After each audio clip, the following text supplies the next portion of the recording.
So me and the boys are gonna spend 24 hours in a rainforest. Ow, I'm itchy.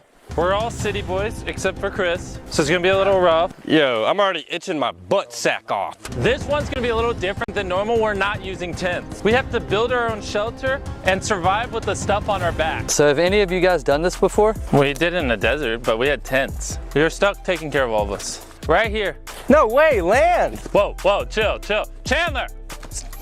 Please put your machete away. Put it away. All right, first thing, need to focus on shelter, food, and water, and fire. Fire's the biggest one. I wanna be able to sleep tonight. We're gonna have to make shelters. How?